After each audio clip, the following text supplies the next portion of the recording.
Hello Star Wars, the Clone Wars fans, this is Separatist Destroyers with another Star Wars The Clone Wars episode review, and this review is on the episode Friends and Enemies, the second of the four-part episode arc featuring mainly bounty hunters, and we don't need their scum, do we? Well, maybe we do, according to the writers we do anyway. First thing I'm going to talk about in this review is the plot. This season has improved in some aspects, such as animation, I should say, which has gotten really good, especially this season. But while there's been several things like action, animation, etc., that has been going up a notch or more, the plot has been steadily getting worse. Season 1 and Season 2 had great plot, great story, and great action as well. If not good animation, to be honest, but not as good as animation nowadays anyway. But the plot was there. There was actually a meaning to everything. But now it just seems a bit pointless. They don't really give a good plot. And there's been very few episodes in Season 4 that fans have actually been able to say, oh, the plot was excellent in that one. A few examples would be Carnage of Krell, Slaves of the Republic, actually still hated Slaves of the Republic anyway, and maybe Prisoners, but other than that, the plot hasn't really been there for the episodes. And this one is the main criminal out of all the Season 4 episodes that lack on plot. Because this episode follows one plot, no side events, and it's the same thing all episode. Excuse me. It just is so frustrating because the whole episode was spent on exploding ships. That's just crazy. We had no real flow to the episode. It was all about a ship exploding and then another exploding and finally some more exploding. It was all just about ships exploding. And that's a terrible plot because, well, it isn't a plot for one, and it was completely stupid. That's not how you run an episode. You need more flow to it and more different things, and hopefully Season 5 will improve on plot because I don't think the rest of this season will have better plot anyway. One thing that is interesting over this arc is the relationship between Cad Bane and Draco Herdeen. Now, I do feel that Cad Bane is a bit suspicious of Herdeen and doesn't think Herdeen is who he really is, the way Obi-Wan disguises Herdeen. And that's an interesting way for the show to go about it. And you really see it developed in this episode. It's one of a few good things about this episode, to be honest. Next up, the new outfits. I hated all of the new outfits, to be honest. Draco Herdeen, his first outfit that was very briefly seen in Deception, really, in the first few minutes, was much cooler, had a much better helmet, and the Macquarie concept art helmet is really most likely just something for marketing.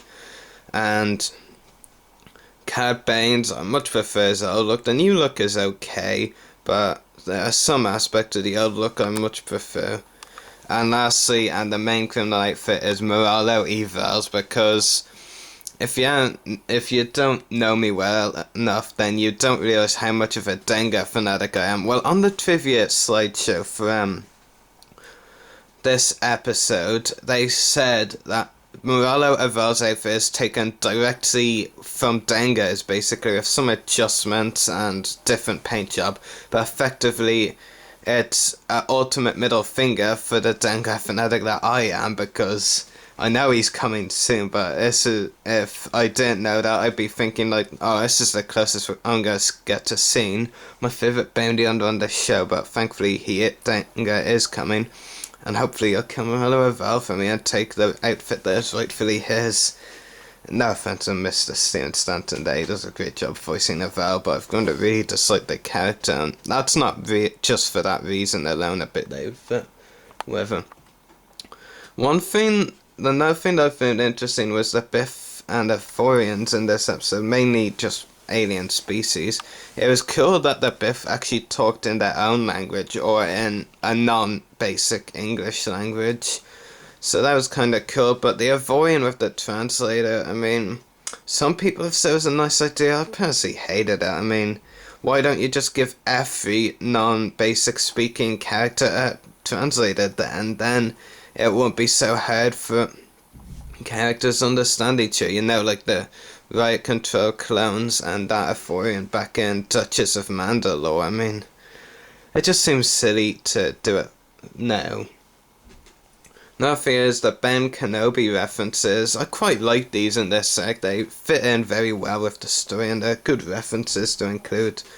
But when they originally intended to include that reference in Duchess of Mandalore, I feel they made a good call taking out that episode because that wouldn't really have fit in well with the whole Satine and Obi-Wan story, so I'm glad they took it out of that.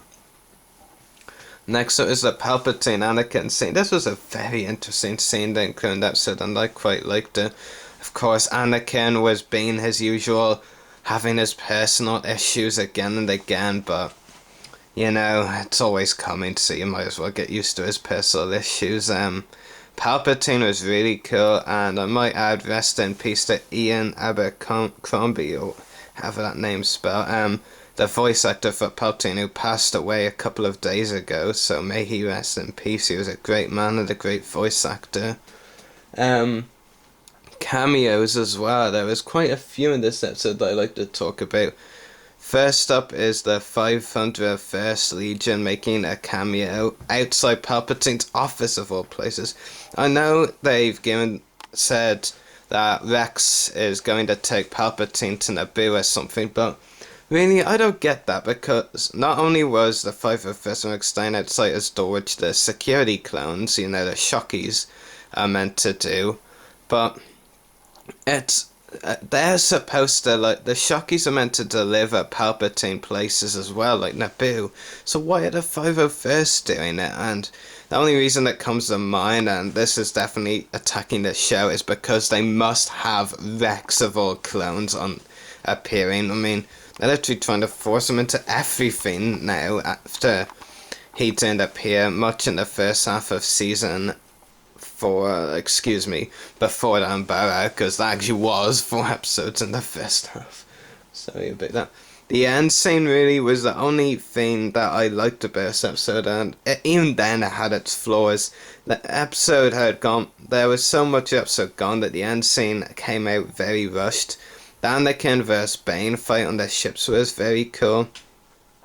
But one thing I was looking forward to, the This Is For Obi-Wan scene, with Anakin attacking Erdine. I thought that would be a really cool scene, but it didn't even strike me this time, because Anakin got taken away from Erdine right after it happened by Cad Bane, so there was really no touching effect or whatever to it. I don't know. I mean, maybe a couple of seconds before Bane grabs Anakin, but it just didn't seem as touching as it did in the preview anymore.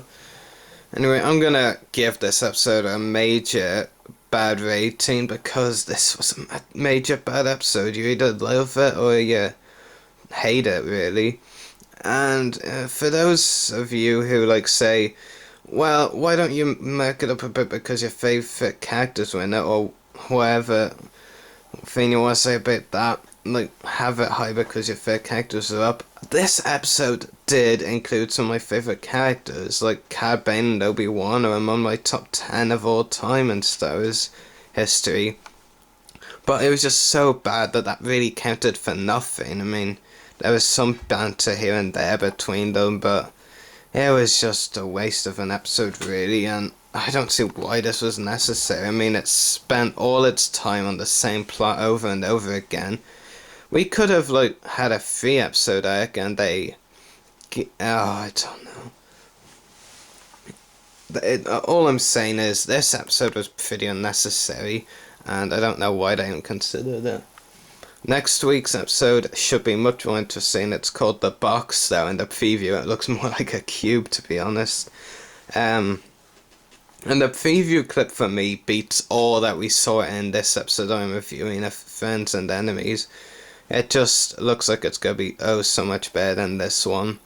Anyway, I hope you've all enjoyed this review. May the force be with you.